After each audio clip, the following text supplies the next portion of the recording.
Continuidade da exposição da primeira carta de Paulo aos Coríntios, capítulo 5, nós vamos ler do verso 1 até o verso 8. Geralmente se ouve que há entre vós imoralidade, e moralidade tal, como nem mesmo entre os gentios, isto é, haver quem se atreva a possuir a mulher de seu próprio pai. E contudo andais vós ensoberbecidos, e não chegastes a lamentar, para que fosse tirado do vosso meio quem tamanho traje praticou. Eu, na verdade, ainda que ausente em pessoa, mas presente em espírito, já sentenciei como se estivesse presente, que o autor de tal infâmia seja, em nome do Senhor Jesus, reunidos vós e meu espírito, com o poder de Jesus nosso Senhor, entregue a Satanás para a destruição da carne, a fim de que o espírito seja salvo no dia do Senhor Jesus. Não é boa a vossa jactância? Não sabeis que um pouco de fermento leveda a massa toda? Lançai fora o velho fermento, para que sejais nova massa, como sois de fato sem fermento. Pois também Cristo, nosso Cordeiro Pascal, foi imolado. Por isso, celebremos a festa não com o velho fermento, nem com o fermento da maldade e da malícia, e sim com os asmos da sinceridade e da verdade. Amém. Vamos à presença de Deus mais uma vez, em oração, irmãos. Ó Deus Santo, quando abrimos a Tua palavra mais uma vez, para ouvirmos a Tua voz no Teu santo dia, nós nos colocamos, ó Deus, humildemente diante de Ti, sabedores, ó Deus, da nossa própria incapacidade de contemplarmos e compreendermos a Tua palavra sem o auxílio gracioso do Teu Espírito Santo. E assim, ó Deus, também pregarmos a palavra de tal maneira que o Teu povo, ao ouvir a Tua voz, possa ser redimido verdadeiramente. Abençoa-nos pelo poder que há em Ti, pela misericórdia que encontramos no Senhor. Fala ao nosso coração, desvenda os nossos olhos, para podermos contemplar, Senhor Deus, as maravilhas, ó Deus, as maravilhas da Tua lei, do Teu Evangelho. Em nome de Jesus nós oramos. Amém. Pecado e soberba não são necessariamente desejados como algo na vida da igreja. O pecado por si só é um grande mal, a soberba por si só é um pecado. Mas quando você se ensoberbece pelo pecado, nós temos uma mistura terrível no seio da igreja. Quando o pecado não traz quebrantamento, quando o nosso pecado não é tratado biblicamente, isto é, quando o nosso coração não é humilhado e nós não somos desafiados a abandonar o pecado, tendo consciência da necessidade que temos de arrependimento, você pode ter certeza que nós estamos diante de algo muito grave no meio da igreja. A palavra e o termo utilizado aqui, Paulo diz, essas são as palavras de Paulo: portanto, entretanto vieste a vos ensoberbecer. Interessante a imagem, vocês estão soberbos diante de tal pecado. É interessante que essa é uma prática até meio que comum nos nossos dias, a soberba do pecado. Por exemplo, você ouve e percebe isso hoje declaradamente, a expressão o orgulho gay ou o orgulho, são coisas estranhas, que é uma associação direta entre pecado e soberba. Então aquilo ali já não é mais alguma coisa que eu quero ser transformado, mas eu tenho orgulho daquilo. Eu tenho soberba, eu tenho vaidade no meu coração por aquilo. Isso não é diferente, porque o que nós estamos vendo, o que está sendo dito aqui pelo apóstolo Paulo, é muito próximo disso. Muito próximo do que está acontecendo. Mas aqui talvez um problema com a soberba seja a natureza do debate que está sendo estabelecido aqui pelo apóstolo Paulo. Lembre-se disso, irmãos. Paulo começa a sua carta colocando diante dos nossos olhos a necessidade de Cristo ser pregado como Ele é, anunciado como Ele é revelado. Então, tanto é que Paulo resume dizendo: pregar Cristo e este crucificado. E isso Paulo afirma que é a sabedoria de Deus, é o poder de Deus. Em outro momento, o apóstolo Paulo vai dizer na mesma carta, no capítulo 1, verso 28 em diante, ele diz que Cristo se tornou da parte de Deus sabedoria, justiça, redenção, santificação. Então, o Cristo crucificado se tornou da parte de Deus para nós todas as coisas. Então, pregar Cristo é saber que Cristo se tornou da parte de Deus tudo aquilo que é necessário para a minha alma e para a minha salvação. E pregar Cristo crucificado é o grande tema de Paulo em todo momento. E é essa base que ele vai usar, por exemplo, para lidar com o primeiro pecado que ele vai tratar na carta, que é a divisão na igreja, e que nós temos trabalhado até aqui, até o momento, no final do capítulo 4, quando foi a última exposição, nós estamos trabalhando exatamente sobre o pecado da divisão, e Paulo tem um antídoto contra ela.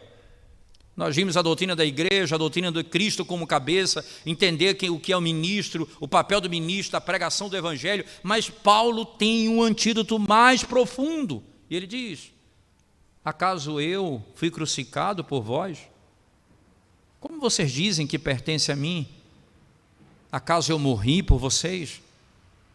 A unidade da igreja está no fato de que Cristo morreu por ela, é o Senhor dela.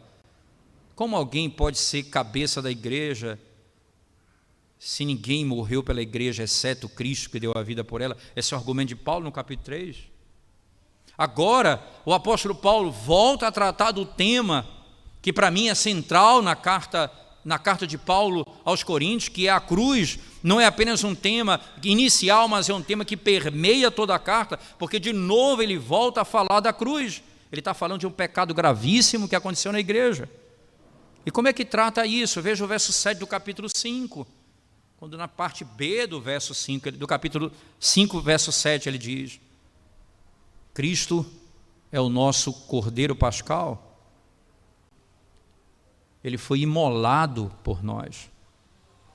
Paulo está dizendo: é estranho vocês terem uma visão sobre o pecado como essa, quando vocês têm a visão de Deus sobre o pecado.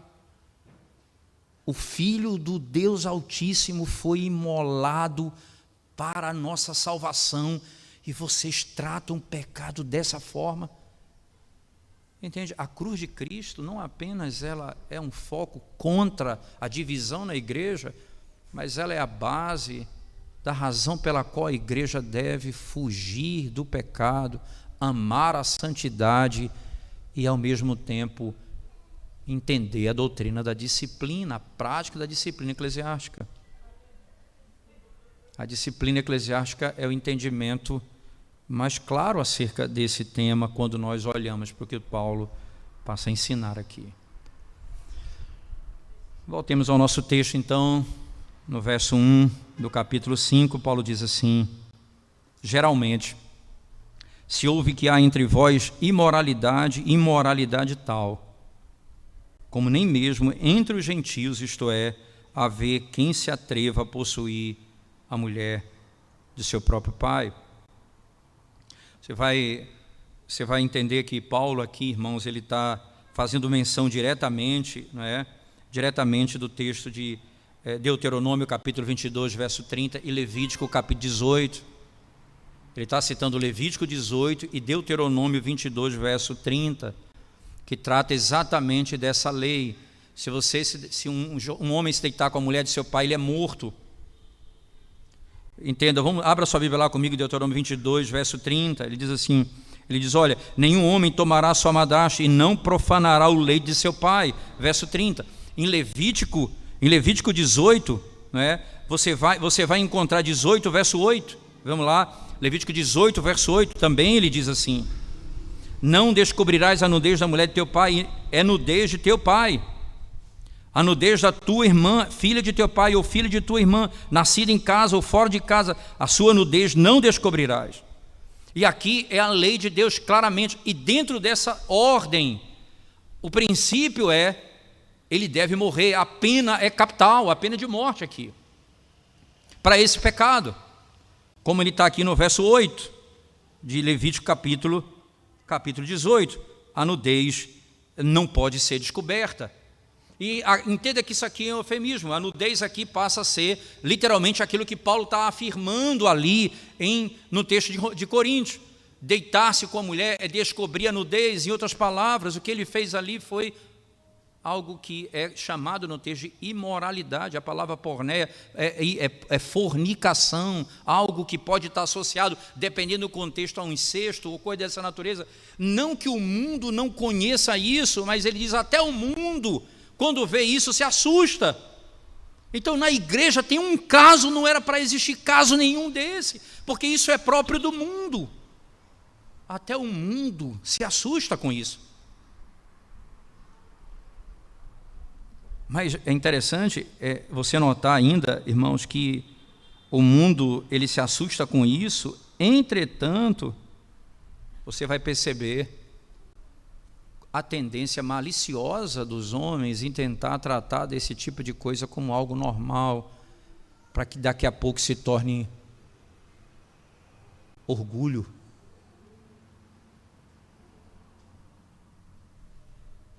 Orgulho. A rejeição do Evangelho de Cristo, sem dúvida alguma, tem sido a causa do estado de putrefação que a igreja e muitas vezes a própria sociedade se encontra.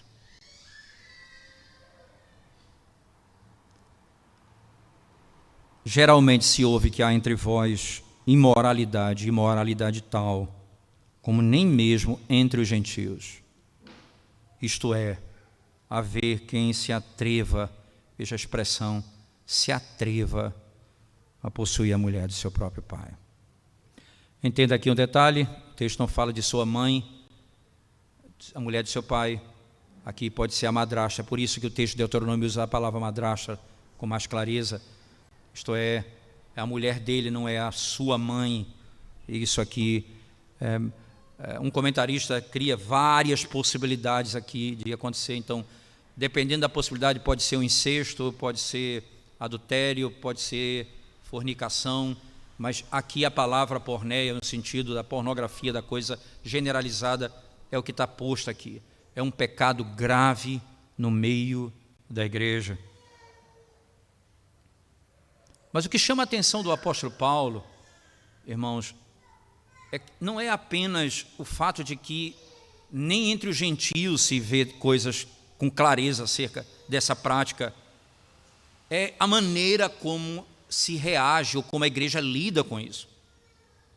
Contudo, Paulo diz no verso seguinte, contudo, ainda vós, veja, e contudo andais vós ensoberbecidos.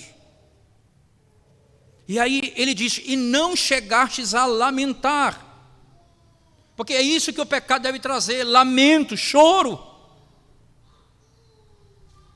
Andais vós ensoberbecidos. Ora, a soberba, irmãos, é uma marca da igreja, até porque aqui você tem, quando você está lidando, quem é o cabeça da igreja, um grupo diz é Paulo, outro diz é Cefas, outro diz é Pedro, ou melhor, Apolo, alguém diz ele ou aquele, esse, aquele, outro é o cabeça da igreja. Quando eles afirmam tais coisas, é óbvio que eles estão tirando Cristo do centro da igreja, da autoridade da igreja, e eles não são servos, porque até mesmo a autoridade da igreja, eles é quem escolhem, eles estão debaixo da autoridade de homens, não a autoridade de Cristo como cabeça da igreja. A soberba é uma marca dessa igreja. Paulo vai falar isso em outro momento, acerca dos dons espirituais, eles buscam dons para serem vistos, não para servir ao Senhor e à igreja, para serem notados.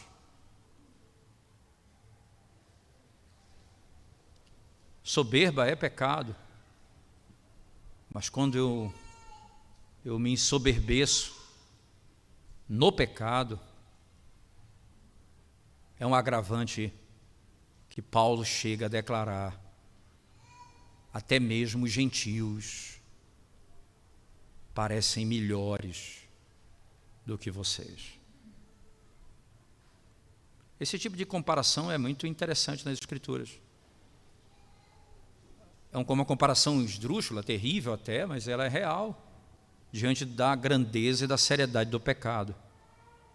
O Senhor já fez isso em outros momentos com Israel. Por exemplo, o Senhor declara que o jumento e o boi conhecem o seu dono e o seu possuidor, enquanto Israel, que foi criado por Deus, não conhece a Deus. Deus está dizendo, os animais são superiores a vocês.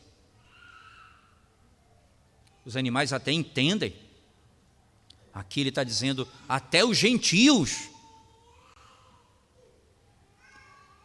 Contudo, andais vós ensoberbecidos e não chegastes a lamentar.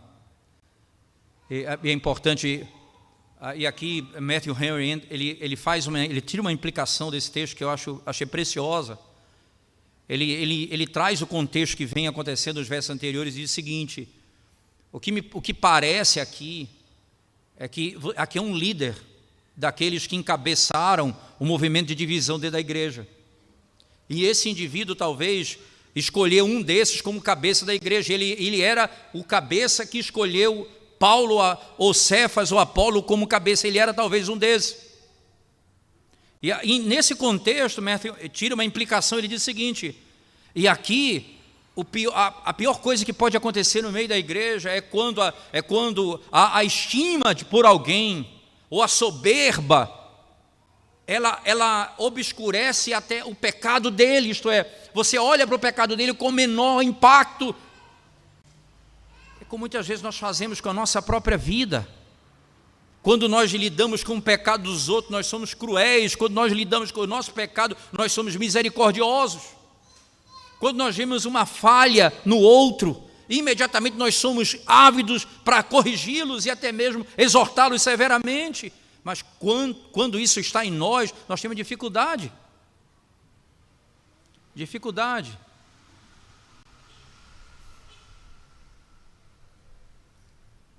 Porque é sempre bom esse exercício espiritual na nossa vida, irmãos. Quando você perceber o pecado de alguém, até mesmo um grosseiro, avalie sua vida e veja em que aspecto da sua vida você comete um pecado igual a esse. Não é difícil encontrar.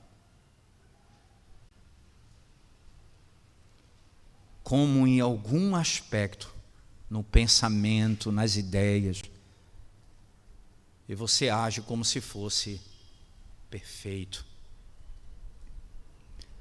Interessante aqui, nesse contexto, o contrário disso é que Matthew Henry diz: o que provavelmente está acontecendo aqui é isso. Esses irmãos, esse indivíduo aqui particularmente, ele entende que esse indivíduo aqui é um cabeça desse movimento divisionista. Eles olham para ele, e talvez os dons que ele tenha, talvez a habilidade que ele tenha, eles encobrem o pecado dele. E ele diz assim: contudo andais vós ensoberbecidos e não chegastes a lamentar, para que fosse tirado do vosso meio quem tamanho traje praticou. Para que ele fosse tirado do vosso meio. E esse era o pecado, irmãos, que não era um pecado velado. Velado entende, é pecado em que apenas aquele que pecou e parte da liderança sabe. Não é esse pecado. Aqui é um pecado público. Esse pecado é conhecido de todos.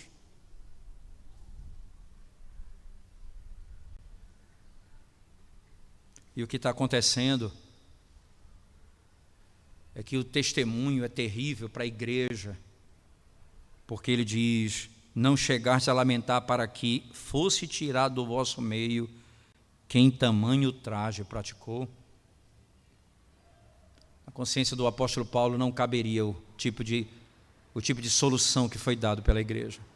Que solução foi? Nenhuma, porque não foi tratado. O que ocorreu foi, esse pecado, todo mundo sabe, é gravíssimo na igreja. Mas pela estima que se tem pelo indivíduo, pela glória que ele tem no meio da comunidade, nós não vamos tratar dele assim, nós vamos tratar, e aí ele não vai ser tirado do meio da igreja. Acontece que o apóstolo Paulo, ele vai afirmar que é necessário a disciplina para a pureza da igreja.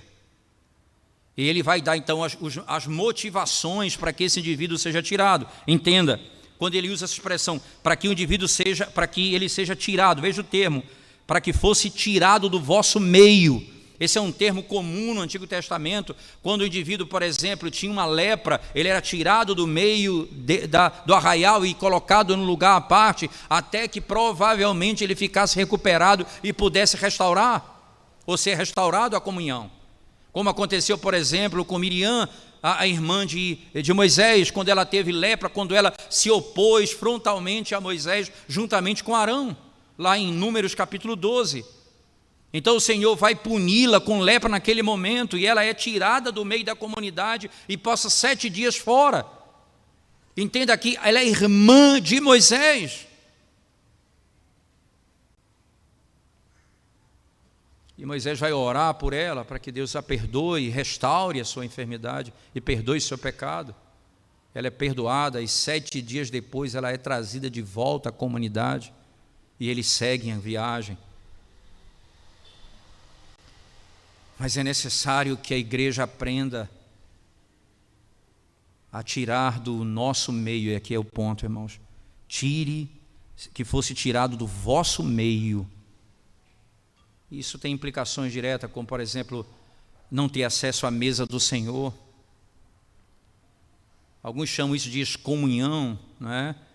Pode ser excomunhão no sentido prático, mas é uma disciplina. Esse que é o ponto central aqui. O indivíduo ele é disciplinado dessa maneira, e a disciplina vai ser manifestada com mais detalhe na sequência. Mas Paulo está dizendo que a gravidade do que aconteceu e o conhecimento público do que aconteceu, a igreja não poderia ter tratado aquele pecado daquela forma. Mas que coisa! Hoje em dia a gente se orgulha, que é outra maneira do orgulho na igreja. A gente se orgulha, e tem igreja que tem essa prática, diz assim: na nossa igreja nós nos orgulhamos de ter os pecadores conosco. Sim, se não tiver, não tem igreja, porque todos nós somos pecadores, não há como fugir dessa realidade. Porque se não tiver pecador na igreja, você pode ter certeza que você está no céu. Mas não é nesse sentido que nós estamos tratando. O pecador aqui é quando a igreja se orgulha ao dizer: nós não disciplinamos ninguém, porque isso aqui é um hospital e nós tratamos os nossos doentes. Paulo disse: isso é soberba. Vocês não lamentaram pela gravidade desse pecado no meio da igreja. E esse indivíduo continuou tendo acesso à mesa do Senhor, e a igreja toda sabendo da gravidade do pecado que ele cometeu.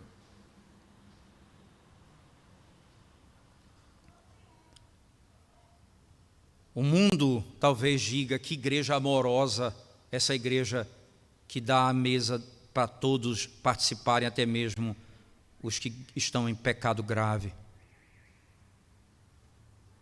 Deus vai dizer: eu lamento que vocês fizeram isso.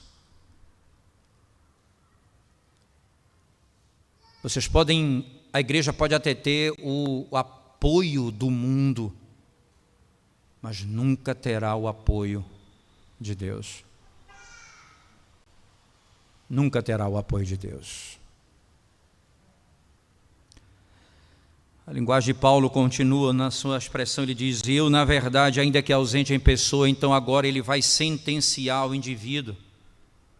Os detalhes que Paulo traz são detalhes de quem conhece o que está acontecendo, por isso ele diz: eu, na verdade, ainda que ausente em pessoa, isto é, Paulo estava distante da cidade, em outro lugar, mas presente em espírito. Entenda aqui, presente em espírito, não é que o espírito de Paulo estava lá, ninguém vai imaginar alguma coisa meio espírita aqui.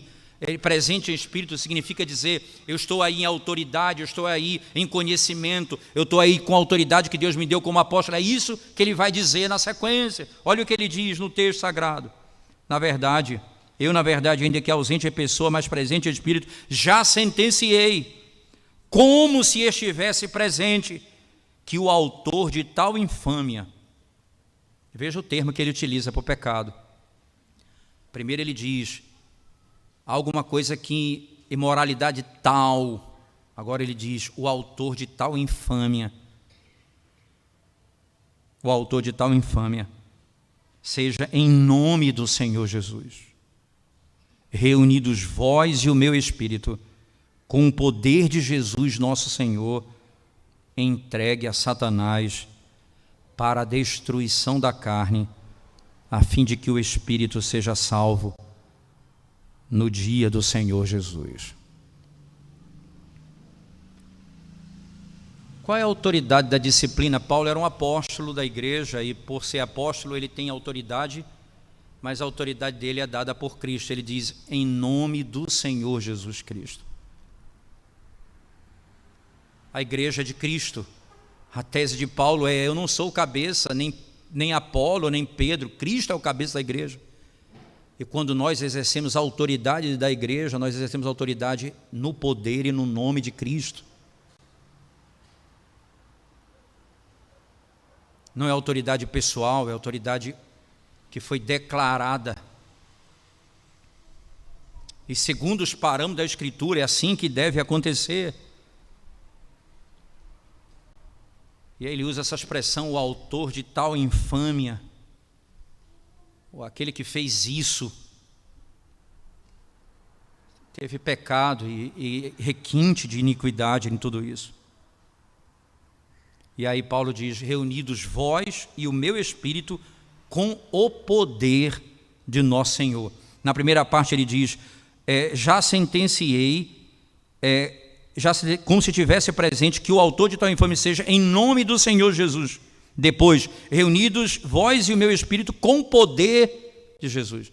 É no nome dele e no poder dele que nós exercemos autoridade, o poder da chave, o poder de fechar e de abrir, o poder de dar acesso à mesa e de restringir o acesso à mesa, segundo as Escrituras Sagradas.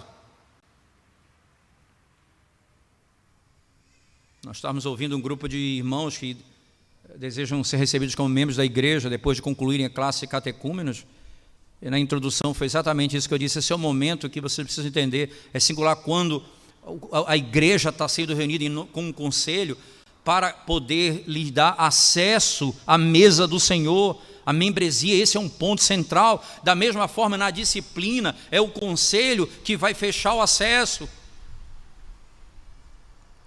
Em nome do Senhor Jesus, no poder dele, para o bem da igreja. Por que Paulo faz isso, irmãos? Para que fique claro que a autoridade de Paulo vem do Senhor Jesus Cristo, a autoridade sobre a igreja de Cristo, não dele. Porque se ele diz: eu faço isso em meu nome, tudo aquilo que ele disse caía por terra. Ele diz: no poder e no nome de Jesus Cristo, porque ele é o cabeça da igreja. Agora, para que ele faz isso? Qual a intenção da disciplina? É para o bem do faltoso e para a purificação da igreja. Primeiro, você vai entender por que o bem do faltoso está em jogo aqui. Paulo disse: entregue a Satanás para a destruição da carne, a fim de que o espírito seja salvo no dia do Senhor Jesus. Irmãos, deixá-lo no pecado era entregá-lo à destruição eterna. Entregá-lo a Satanás representava a chance da salvação. Vê que coisa impressionante. Porque há mais iniquidade no pecado do que no diabo. Há mais iniquidade num único pecado do que no inferno. Porque no inferno você verá a ira de Deus se manifestando. O pecado não há, porque Deus não coloca a mão no pecado. O pecado é inimigo de Deus, ele quer destruir Deus, a igreja do Senhor. Assim como o diabo também, só que nesse caso, entenda, o corpo é entregue ao diabo. Ele vai sofrer danos no corpo, ele vai ser afligido, provavelmente com enfermidade no corpo, sofrimento na vida, para que a alma, o espírito dele, a alma dele seja salva no último dia, para que ele se arrependa dos seus pecados. Irmãos, ele é tirado da mesa do Senhor. Ele é tirado da mesa do Senhor e entregue a Satanás. Isso é um ato público, irmãos.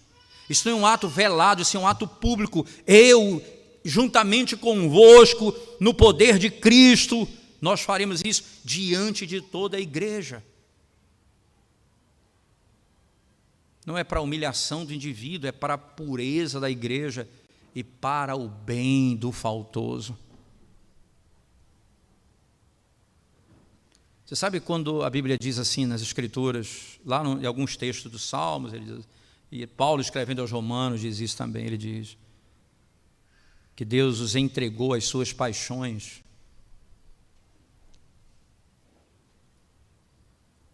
Alguém diz assim, isso não pode ser amor, entregar alguém a Satanás para que ele seja ferido, para que seja salvo no último dia. Aí você diz, para mim que amor é entregar o indivíduo ao pecado. Se você vai deixá-lo no pecado, você entregou a condenação eterna.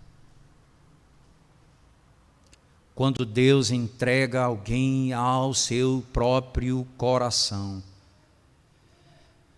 é uma das coisas que nós fazemos quando oramos a Deus, um dos pedidos que fazemos a Deus constantemente é: Senhor, não nos entregue as nossas próprias paixões, não nos deixe viver segundo os nossos próprios pensamentos, não nos deixe viver segundo as paixões do nosso próprio coração.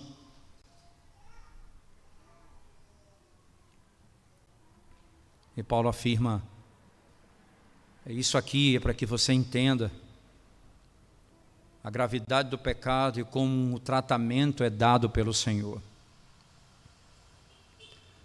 Aí você vai dizer, como pode isso? Mas isso é muito duro. Isso é muito duro. Por que a igreja não age com mais amor? E Paulo vai dizer no verso 6, acompanhem comigo. No verso final do 5 ele diz, para que ele seja salvo no dia do Senhor, isto é, para que no dia do retorno, o Senhor, ele possa ser redimido, seja quando ele morrer, encontrar-se com o Senhor, ou no dia do julgamento, e independente, ele vai ser salvo se ele foi tratado pelo Senhor. E a disciplina tem um fim de restauração. Daí o verso 6 diz, não é boa a vossa jactância, isto é, não é boa a vossa soberba. De novo, a soberba aqui é o problema. Não é boa a vossa arrogância. Não sabeis que um pouco de fermento, e aí ele vai mostrar a razão por que você não pode permitir tal coisa, um pouco de fermento leveda a massa toda. Você imagina que isso dentro da igreja contamina a igreja toda. Você não pode pensar que um pecado de um indivíduo é um pecado do indivíduo, ele é membro da igreja, o pecado dele contamina o corpo de Cristo. Não contamina ele apenas, esse é um grande erro. Dentro do individualismo que nós vivemos na nossa geração, nós pensamos que o meu pecado é problema meu. Não, uma vez que você é membro do corpo, como é que a Bíblia chama a igreja? Corpo, membros uns dos outros. O meu pecado, o seu pecado é pecado da igreja. Isso contamina a igreja. E essa é a razão pela qual o Senhor trata para que a igreja seja purificada. Não é boa a vossa jactância? Não sabeis que um pouco de fermento leveda toda a massa? Um pouco. Se você deixa isso na igreja, ele contamina. Ele serve de padrão. Daqui a pouco os jovens vão dizer, esse é um comportamento ok. Daqui a pouco você vai ter uma prática e a igreja é plenamente contaminada por tal pecado.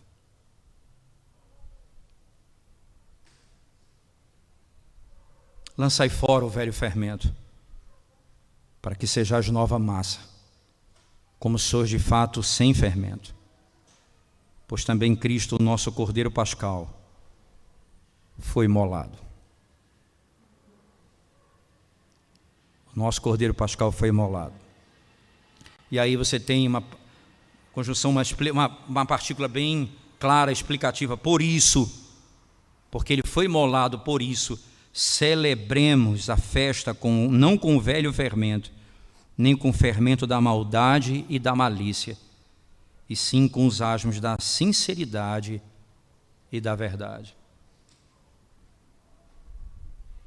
Porque Cristo, Cordeiro Pascal, foi imolado. E aí Paulo vai trazer à memória, irmãos, o fundamento da nossa libertação da escravidão do pecado. Cristo, nosso Cordeiro Pascal. Você voltar comigo lá para Êxodo, no capítulo 12, por favor, eu queria que você abrisse sua Bíblia comigo. É quando nesse contexto é instituída a Páscoa. Êxodo capítulo 12.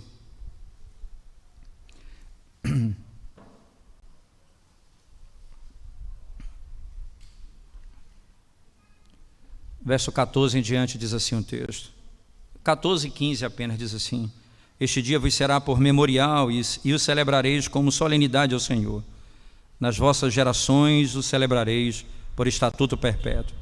7 dias comereis pães asmos. Logo ao primeiro dia tirareis o fermento das vossas casas, pois qualquer que comer coisa levedada, desde o primeiro dia até o 7º dia, essa pessoa será eliminada de Israel. O que exatamente que ele está tratando aqui, irmãos? Ele está descrevendo primeiro a festa do Cordeiro, veja que vai até o verso 13, que ele está descrevendo a festa da Páscoa, a morte do Cordeiro, e imediatamente a festa dos pães asmos. Não comam o fermento do Egito.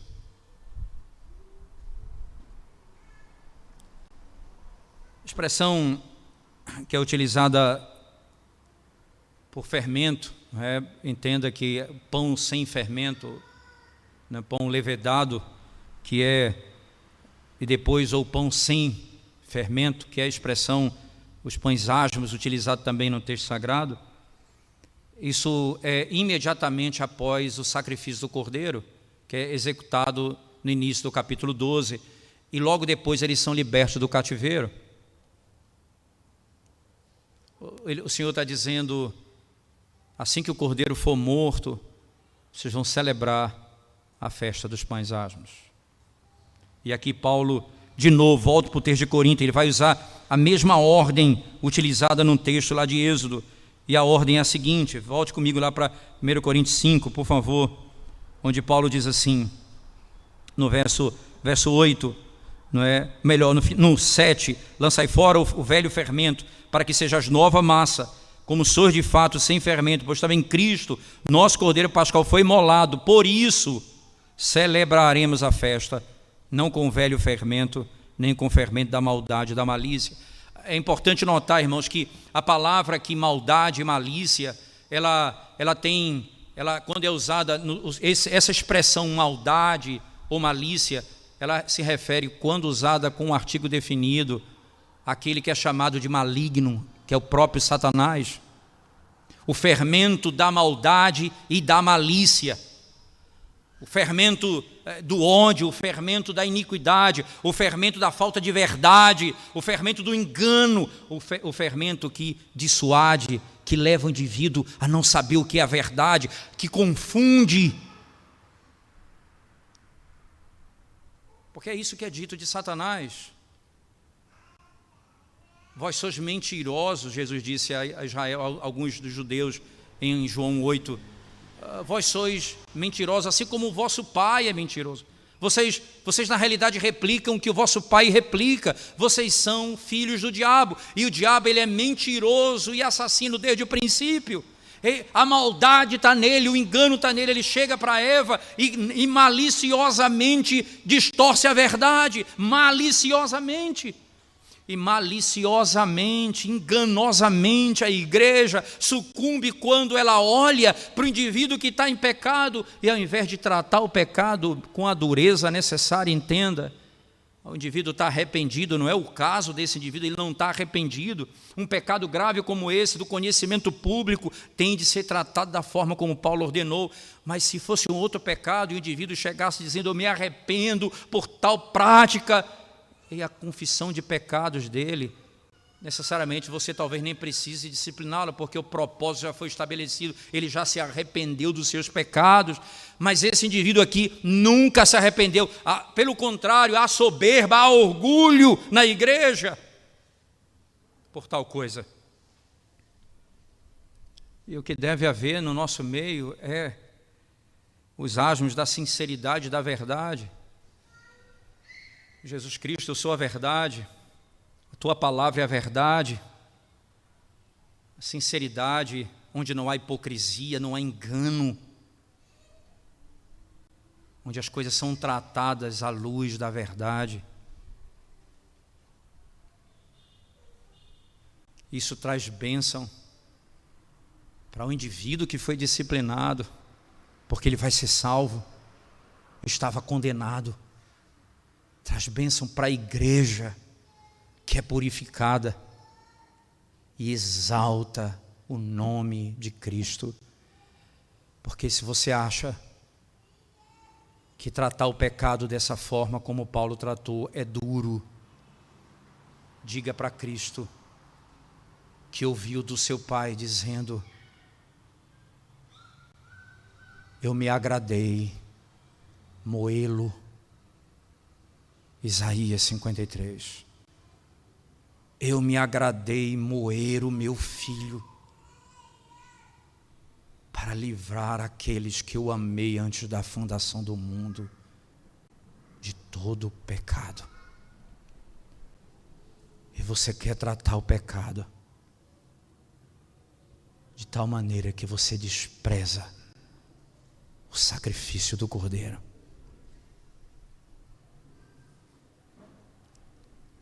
Paulo diz: Cristo é o nosso Cordeiro Pascal. Ele foi imolado por nós. Ele foi imolado por nós.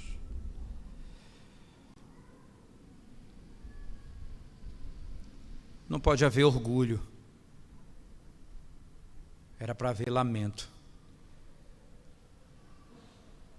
Não era para ter autoestima, era para ter humilhação. Se a pureza da igreja é o que nós buscamos, nunca nós podemos nos apartar da cruz de Cristo,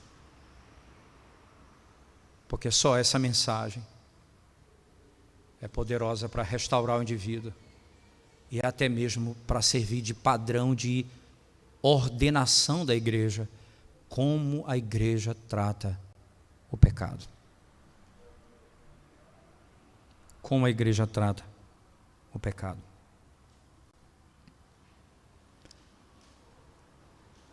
Certamente, quando nós lidamos com um texto como esse, o nosso coração passa a vasculhar a nossa própria fraqueza e o nosso próprio pensamento vai profundo no nosso ser e nós começamos a imaginar e pensar nos nossos próprios pecados.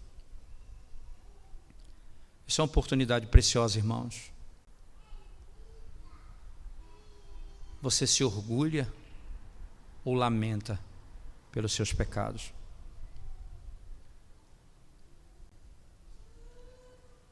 O que tem feito você permanecer no pecado? É uma visão pequena da obra da redenção, do que Deus em Cristo fez para nos livrar do pecado. Como você vê a disciplina na igreja? Você acha que é desnecessário? É falta de amor? Como nós podemos entender? Ao final de tudo, o final foi feliz. Provavelmente esse jovem ou esse cidadão foi restaurado, provavelmente. Alguns estudiosos acreditam que na segunda carta de Paulo aos Coríntios, no capítulo 2, verso 5, acompanhe o texto comigo, por favor. Segunda carta de Paulo aos Coríntios, capítulo 2, verso 5, ele diz assim: ora, se alguém causou tristeza, não fez apenas a mim, mas para que eu não seja demasiadamente áspero, digo que em parte a todos vós basta-lhe a punição pela maioria. Entende, irmãos, aqui a punição que foi feita em público diante da igreja, porque era o pecado público, de modo que deveis, pelo contrário, perdoar-lhe e confortá-lo, para que não seja o mesmo consumido por excessiva tristeza. Vocês não se lamentavam nem choravam. Agora o efeito foi extraordinário. A profunda tristeza consola aqueles que se arrependeram dos seus pecados. Não os destrua, não pise no pescoço daquele que já está caído, socorra-o. E ele diz: pelo que vos rogo, que confirmeis para com ele o vosso amor, e foi por isso que também vos escrevi, para ter prova de que em tudo sois obedientes.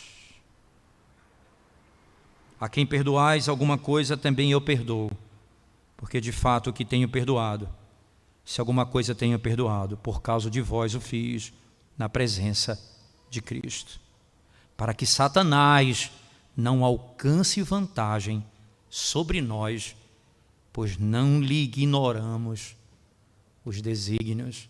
Ele foi entregue a Satanás, mas não entregue a Satanás o cuidado, a tua misericórdia, o teu amor para com o teu próximo. Não permita que teu coração se inflame de tal maneira que você se torne um juiz destruidor do outro, mas socorre-o.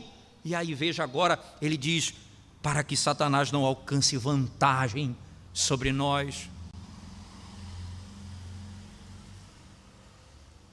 A disciplina, ela trouxe bem, ela fez o bem para o faltoso. Ela purificou a igreja. Ela glorificou a Cristo.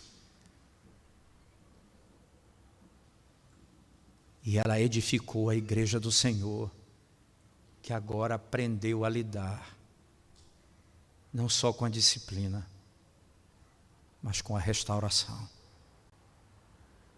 do faltoso.